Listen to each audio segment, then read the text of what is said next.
Bonjour à tous et bienvenue sur notre chaîne TSIVD. Je suis Morisa aujourd'hui avec Daxelton. Nous allons explorer la vie de Richard Kuklinski, un homme qui a mené une double vie pendant des décennies, de son enfance difficile à ses crimes odieux. Nous allons vous présenter l'histoire de l'un des tueurs en série les plus notoires de l'histoire américaine. Et comme tout tueur en série, revenons dans l'enfance et adolescence de Richard pour comprendre ses actes futurs. Richard Kuklinski est né le 11 avril 1935 à Jersey City, dans l'état du New Jersey. Il est le fils de Stanley Kuklinski, un homme violent et alcoolique, et de Anna Cecilia McNally, une femme irlandaise-américaine. La famille Kuklinski vit dans un appartement modeste à Jersey City, où Richard grandit avec ses parents et ses deux sœurs, Roberta et Helen. L'enfance de Richard est marquée par la violence et l'alcoolisme de son père, qui bat régulièrement sa femme et ses enfants. À l'âge de 10 ans, Richard commence à fréquenter l'école catholique Saint-Anthony's à Jersey City. Il est un élève moyen, mais il a des difficultés à se concentrer en classe en raison de la violence et de l'instabilité de son foyer. À l'âge de 13 ans, Richard commence à travailler comme livreur de journaux pour aider sa famille à joindre les deux bouts. À l'âge de 16 ans, Richard quitte l'école pour travailler à plein temps dans une usine de textile à Jersey City. Voyons donc la source de la violence de Richard. La violence et l'alcoolisme de son père ont eu un impact profond sur la vie de Richard Kuklinski. Il a grandi dans un environnement où la violence était considérée comme une solution acceptable aux problèmes. Cela a contribué à façonner sa personnalité et son comportement futur, notamment son penchant pour la violence et son manque de remords pour ses actes. Dès son adolescence, Richard Kuklinski a commencé à faire preuve de violence. Il a été expulsé de plusieurs écoles et passé du temps dans les centres de détention pour mineurs. Il a également commencé à se battre dans les rues, ce qui lui a valu une réputation de dur. Il est important de noter que l'enfance et l'adolescence de Richard Kuklinski ont été marquées par la violence et l'instabilité. Voici quelques victimes de la soi-disant carrière professionnelle de Kuklinski. Au milieu des années 1960, Kuklinski travaille dans un laboratoire de cinéma de Manhattan. Au laboratoire, il accède aux copies originales des films populaires et réalise des copies pirates des films d'animation Disney pour les revendre. Kuklinski découvre également un marché lucratif pour les cassettes des films pour adultes, faisant des copies et les distribuer. Une source régulière des revenus. Grâce au commerce des films pour adultes, Kuklinski s'associe à des membres de la famille criminelle Gambino, dont Roi Demeo. Il est arrêté une fois pour avoir émis un chèque sans provision, c'est-à-dire émettre un chèque lorsque le solde bancaire est insuffisant pour régler le bénéficiaire. C'est le seul crime dont il a été accusé avant son arrestation pour meurtre. Il est photographié et ses empreintes digitales sont prises. Mais les charges sont abandonnées après qu'il ait accepté de rembourser l'argent dû. Plusieurs de ces victimes de meurtres connus sont des hommes qu'il a rencontrés grâce au trafic des films pour adultes et des drogues. Il dirige également un groupe de cambrioleurs avec ses associés Gary Smith, Barbara Dipner, Daniel Dipner et Percy House. George Maliban. Le 30 janvier 1980, Kuklinski tue George Maliban, 42 ans, lors d'une réunion pour lui vendre des cassettes. Maliban aurait transporté 27 000 $ à l'époque. Le corps de Maliban est découvert une semaine plus tard, le 5 février 1980. Après que Kuklinski l'ait placé dans un fût de 200 litres et l'ait laissé près de l'usine chimique nommée Chimitex à Jersey City. Il coupe les tendons de la jambe de Maliban afin de faire rentrer le cadavre dans le fût. C'est le premier meurtre lié à Kuklinski. Le frère de Maliban a déclaré aux policiers que Maliban rencontrait Kuklinski le jour de sa disparition. Après un acte de plaidoyer, Kuklinski a admis avoir tiré 5 fois sur Maliban en disant ceci. C'était pour des raisons professionnelles. Paul Hoffman. Le 29 avril 1982, Kuklinski rencontre Paul Hoffman, un pharmacien de 51 ans qui fréquente occasionnellement le magasin de Peterson, dans le New Jersey. Un magasin avec une arrière-boutique où sont vendus une grande variété des articles volés. Hoffman espère faire un grand profit en achetant du Tagamé volé, un médicament populaire pour traiter les ulcères gastro-duodénaux, pour le revendre dans sa pharmacie. Il pense que Kuklinski peut lui fournir les médicaments et l'harcèlera pour conclure un accord. Hoffman est vu pour la dernière fois alors qu'il se rend chez Kuklinski Keklinski avec les 25 000 $ pour acheter des médicaments sur ordonnance à Keklinski. Après une négociation de peine, Keklinski admet avoir tué Hoffman. Il déclare avoir attiré Hoffman dans un garage loué et avoir essayé de lui tirer dessus, mais l'arme s'est enrayée. Au lieu de cela, il a battu Hoffman à mort avec un démonte-pneus. Il a ensuite confié avoir placé le corps dans un tonneau de 200 litres et l'avoir laissé à l'extérieur d'un motel de Little Ferry. Un jour, Keklinski a remarqué que le tonneau avait disparu, mais n'a jamais su ce qui lui était arrivé. Le corps de Hoffman n'a jamais été retrouvé. Gary Smith. Au début des années 1980, la bande de cambrioleurs de Keklinski faisait l'objet d'une enquête de la part des forces de l'ordre. En décembre 1982, Percy House, un membre de la bande, fut arrêté. House accepta de dénoncer Keklinski et fut placé en détention provisoire. Des mandats d'arrêt furent également émis contre 2 autres membres de la bande, Gary Smith et Daniel Dipner, 37 ans. Keklinski les exhorta à faire profil bas et leur loua une chambre à York Motel, à North Bergen, dans le New Jersey. Smith quitta le motel pour rendre visite à sa fille. Keklinski craignait que Smith, après avoir discuté de sa récidive, ne devienne un informateur. Selon le témoignage de Barbara Dipner, Keklinski, Daniel Dipner et House, qui étaient en prison à l'époque, décidèrent que Smith devait être tué. Keklinski donna à Smith un hamburger imbibé de cyanure. En chimie, le cyanure est un composé chimique qui contient un groupe fonctionnel qui est CN. Ce groupe, appelé groupe cyano, est constitué d'un atome de carbone triplement lié à un atome d'azote.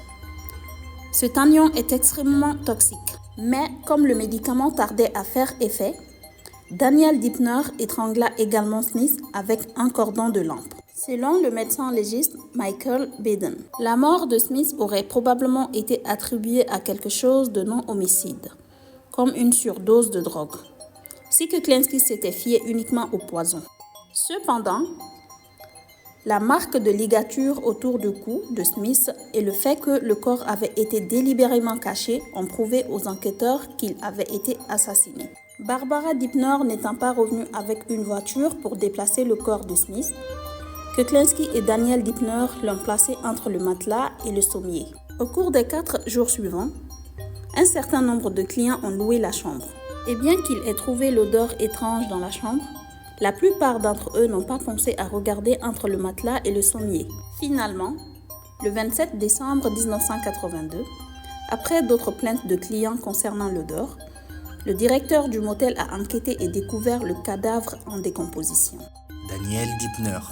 Il faut se rappeler que Daniel Dipner a participé à l'assassinat de Gary Smith.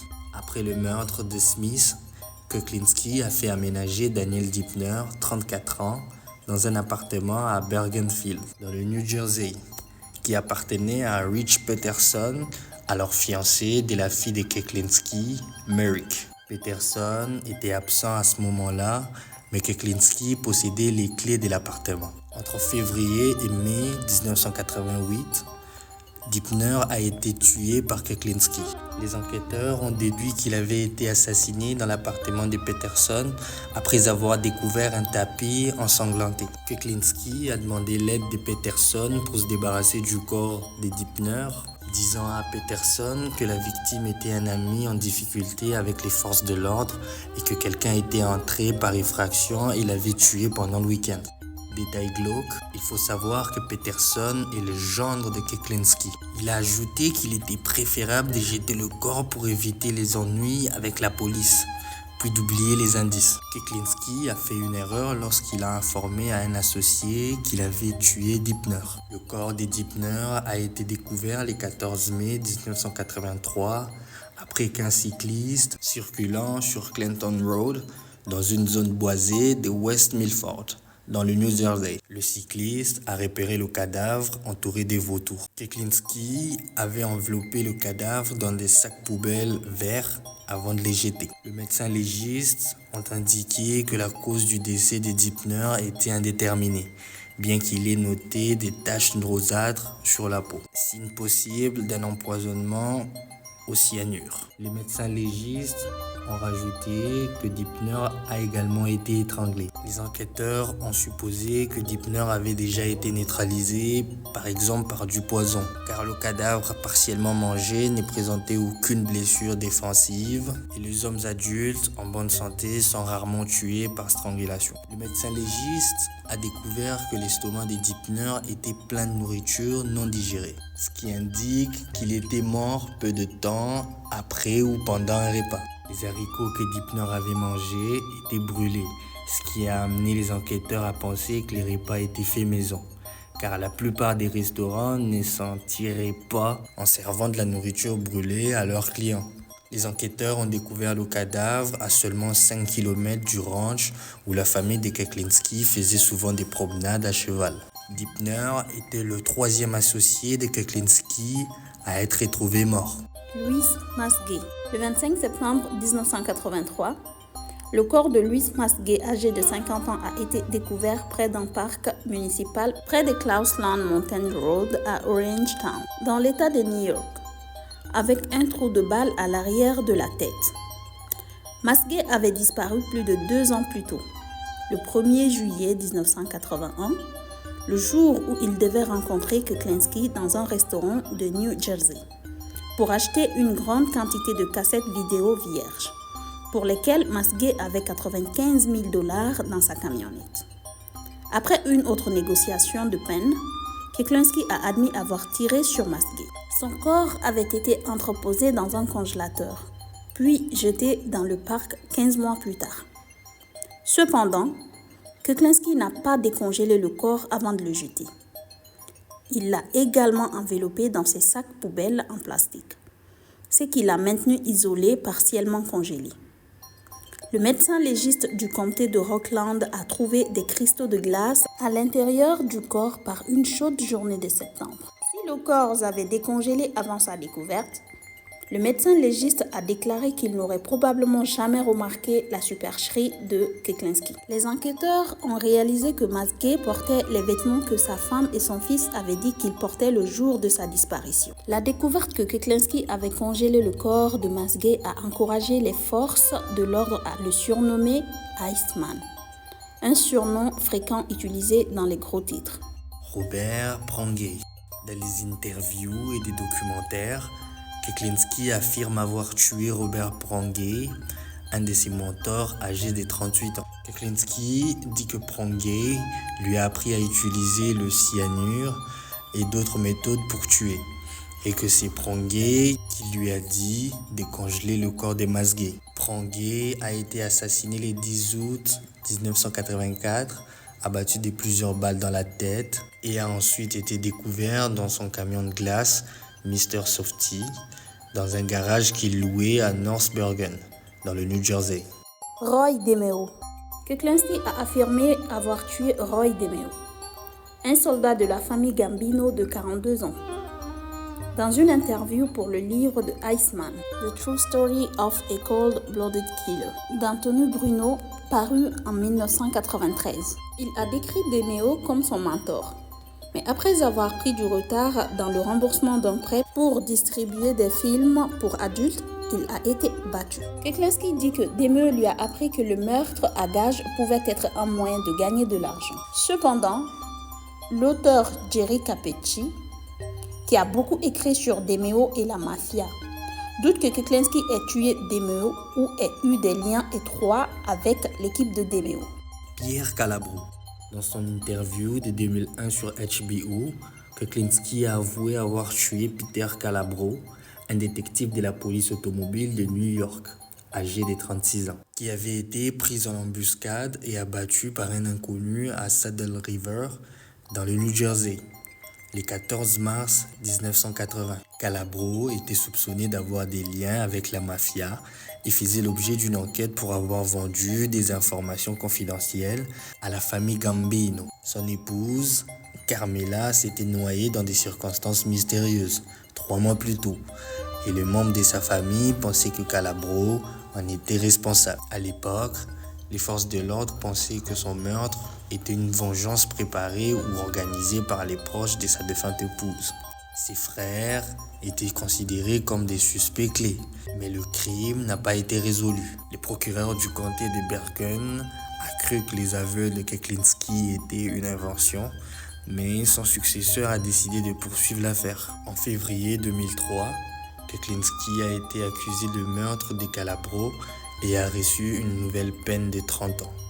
Cette peine a été considérée comme un gaspillage car il s'agissait d'une condamnation à perpétuité multiple et il ne pouvait pas bénéficier d'une libération conditionnelle avant d'avoir plus de 30 ans. Décrivant le meurtre, Kuklinski a déclaré qu'il avait garé sa camionnette sur le côté d'une route étroite, forçant les autres conducteurs à ralentir pour passer. Il s'est allongé dans un banc de neige derrière sa camionnette jusqu'à ce que Calabro arrive à 2h du matin, puis est sorti et lui a tiré une balle dans la tête avec une fusil à canon scié, décapitant Calabro. Il a déclaré qu'il ne savait pas que Calabro était un policier, mais qu'il aurait probablement assassiné de toute façon. Kuklinski a affirmé qu'il avait été payé pour tuer Calabro par les soldats de la famille Gambino, Sammy Gravano, et que Gravano avait fourni l'arme du crime. Gravano, qui purgeait une peine de 20 ans de prison en Arizona pour trafic de drogue, a également été inculpé de meurtre. Kuklinski devait témoigner contre lui. Gravano a nié toute implication dans la mort de Calabro et a rejeté un accord de plaidoyer en vertu duquel il ne recevrait pas de peine de prison supplémentaire s'il avouait le crime et dénonçait tous ses complices. Les charges contre Gravano ont été abandonnées après la mort de Kuklinski en 2006. Jimmy Hoffa. Dans son interview de 2001 sur HBO, Secret of a Mafia Hitman, Kuklinski a déclaré qu'il savait qui a tué Jimmy Hoffa, ancien président du syndicat des camionneurs de 62 ans. Kuklinski n'a pas revendiqué une quelconque implication personnelle dans la disparition et le meurtre présumé de Hoffa et n'a identifié aucun coupable. Cependant, il a plus tard affirmé avoir tué Hoffa. Dans son récit, Kuklinski faisait partie d'une équipe de kidnappeurs composée de 4 hommes. Ils ont attrapé Hoffa à Détroit. Alors qu'ils étaient dans la voiture, Kuklinski a tué Hoffa en le poignardant avec un grand couteau de chasse. Il a déclaré avoir conduit le corps de Hoffa de Détroit à une casse de New Jersey. Il a été placé dans un tambour, incendié, puis enterré dans la casse. Plus tard, craignant qu'un complice ne le dénonce, le tambour a été déterré, placé dans le coffre d'une voiture, compacté en un cube et vendu au Japon comme ferraille avec des centaines d'autres voitures compactées. Le chef adjoint Bob Buccino, qui a travaillé sur l'affaire Kuklinski, a déclaré « Ils ont pris un corps à Détroit, où se trouve l'un des plus grands lacs du monde, et l'ont conduit jusqu'à New Jersey. Allez !» Buccino a ajouté « Nous n'avons pas cru beaucoup de choses qu'il a dites. » L'ancien agent spécial de FBI, Robert Garrity, a déclaré que l'aveu de Kuklinski d'avoir tué Hoffa était un canular et que Kuklinski n'a jamais été suspecté dans la disparition de Hoffa, ajoutant « Je n'ai jamais entendu parler de lui ». Anthony Bruno a déclaré qu'il avait enquêté sur l'implication présumée de Kuklinski dans la disparition de Hoffa, mais qu'il avait le sentiment que son histoire ne tenait pas la route. Il a estimé que Kuklinski avait fait cette confession pour ajouter une valeur supplémentaire à sa marque et a omis l'histoire de sa biographie de Kuklinski. L'arrestation. Le 17 décembre 1986, Richard Kuklinski a été arrêté par la police après avoir été dénoncé par un de ses associés, l'agent spécial Dominique Polifron, qui avait infiltré l'entourage de Kuklinski, a joué un rôle clé dans son arrestation. Le procès. Kuklinski a été inculpé de 5 chefs de meurtre et a été jugé dans 2 procès distincts. Il a été reconnu coupable et condamné à la prison à vie. Lors du 2e procès, il a négocié un accord et a été condamné à une 2e peine de prison à vie. La condamnation. Kuklinski a été condamné à purger 2 peines de prison à vie consécutives. Il a été incarcéré à la prison d'État de Trenton, où il est resté jusqu'à sa mort en 2006. L'état mental de Richard Kuklinski. Personnalité antisociale. Richard Kuklinski a été diagnostiqué comme ayant une personnalité antisociale, ce qui signifie qu'il n'avait pas de remords pour ses actes et qu'il était incapable de ressentir de l'empathie pour les autres. Il était également caractérisé par une grande impulsivité et une tendance à agir sans réfléchir. Trouble de la personnalité borderline. Certains experts ont également suggéré que Richard Kuklinski souffrait d'un trouble de personnalité borderline, ce qui signifie qu'il avait des difficultés à réguler ses émotions et à maintenir des relations stables.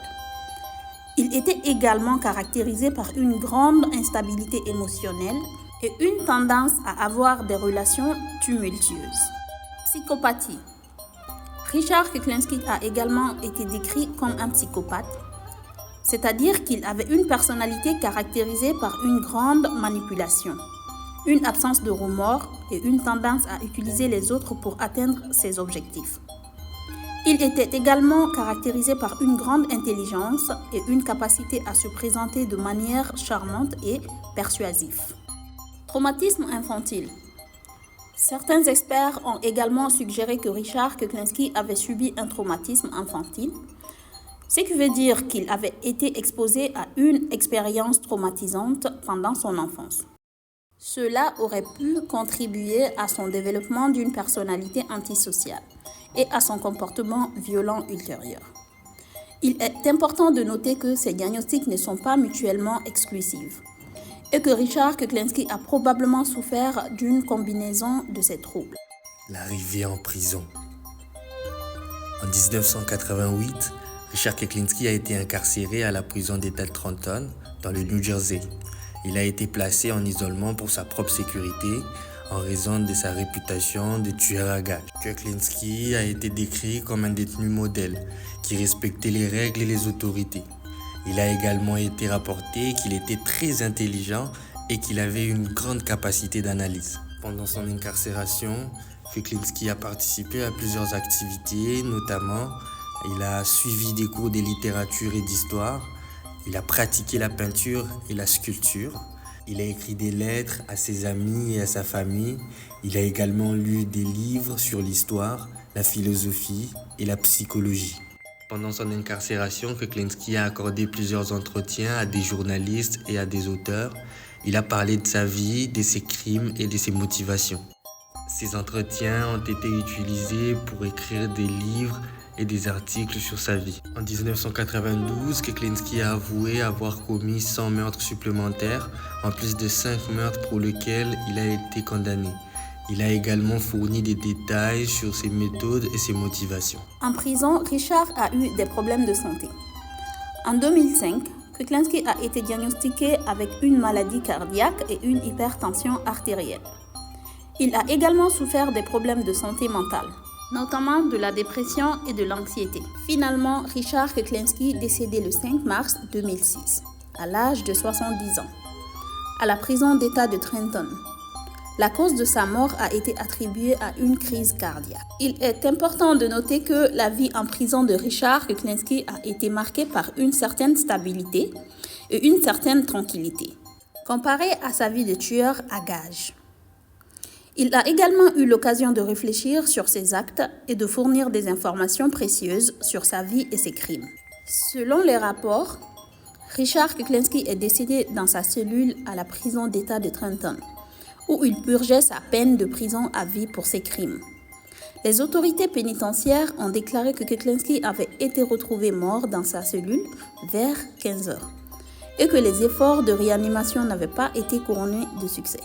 Les réactions à la mort de Richard Kuklinski ont été accueillies avec une certaine indifférence par le public et les médias. Certains ont déclaré que sa mort était une forme de justice pour les crimes qu'il avait commis, tandis que d'autres ont exprimé de la compassion pour sa famille et ses proches. Les funérailles de Richard Kuklinski ont eu lieu dans l'intimité, en présence de sa famille et de quelques proches. Il a été inhumé dans un cimetière de Jersey City, dans le New Jersey. Il est important de noter que la mort de Richard Kuklinski a mis fin à une vie marquée par la violence et les crimes, mais également par une certaine forme de fascination et d'intérêt pour les médias et le public. Ce Ce qu'il faut retenir est que Kuklinski n'était pas un tueur en série comme les autres. Ses intentions étaient purement professionnelles, rien à voir avec des pervers qui kidnappaient leurs victimes au coin de la rue pour en abuser, ou ces cannibales dont on entend parler souvent dans les infos qui agissent par pulsion. Ici prend fin notre histoire sur Kuklinski. N'hésitez pas à nous faire part dans les commentaires si vous aussi vous aviez entendu parler des Richards auparavant. Abonnez-vous à la chaîne si ce n'est pas encore fait et n'oubliez pas d'activer la cloche des notifications pour ne pas finir comme l'une des victimes de Kuklinski. Non, pardon, pour ne rien rater. À bientôt pour une prochaine vidéo. Au revoir!